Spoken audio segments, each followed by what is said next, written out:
Okay guys, so previously we spoke about stress and how training is a stress, but what I'd like to state is that training is a necessary stress. Too little stress imposed on the system is a bad thing as well. So I want you just to think for a second, every human being is just an animal. We're all just organisms that respond to a stimulus. So the stimulus we're talking about here is training, and what we're talking about is adaptation. So if you put enough stress into the system, you get an adaptation. So the body responds to the stress that you put into the system. Now this theory here is called the general adaptation syndrome theory, and how it works is this is time and this is your fitness. So at this point here is your first training session. Now as I stated in the last video, with stress you see a decrease immediately in performance.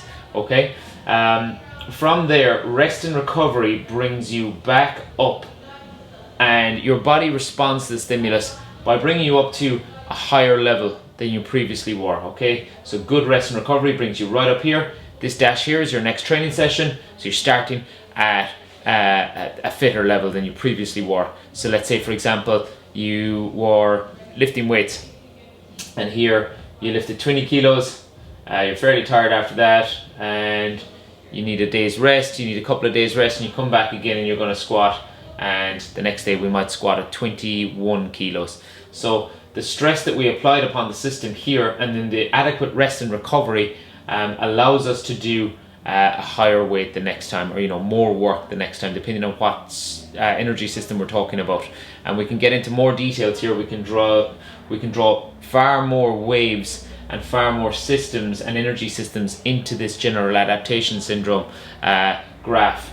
And a really good program will have a lot of energy system development going on concurrently, so that we're not just taxing the same energy system all the time, and we're not just flogging the same muscle groups, the same energy systems all the time, where what we'd see then, if you were actually pushing the same energy system, overtraining, constantly training without any rest, what you'd see is your first training session here, then you'd see a decrease in the stress, and rather than taking another bit of rest, or your program allowing you that little bit of rest on that energy system, we have a second training session here, and all we get is another decrease in performance.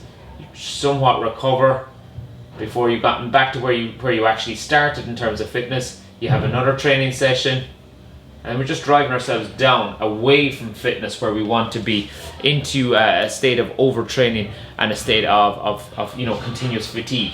Now if you get the balance right, and you get your training and rest and recovery on the money, what you see is what we've got in the red line here. So training session, stressor applied to the system, body adapts, rest and recovery allows you to adapt. Second training session, you get worse again because there's stress imposed upon the system. Body responds and adapts. You're again at a higher level, and you're constantly in this, stress adaptation. And if it's done correctly, and if you get enough rest and recovery, you get fitter. If it's done incorrectly, and you're constantly taxing the same system, you're overtraining, you're not resting, you're not getting enough sleep, you're not getting enough decent nutrition, we start to detrain. Eventually you're going to overload the system, and like I said previously, something breaks. So that's your adaptation syndrome, just leading on from our previous video, guys. So stress is an important thing to put into the system. As an organism, your body responds to a stress, and it gets to a more heightened state the next time if it is given enough rest and recovery.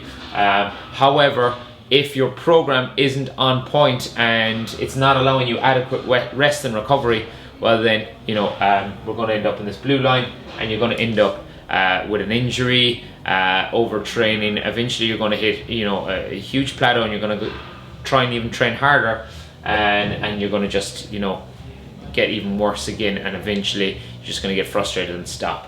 Whereas adequate rest and recovery, good training program, good nutrition, good sleep, you see this wave go up the ways. Okay guys, I hope you found that helpful. Give us a like and a share if you found that helpful.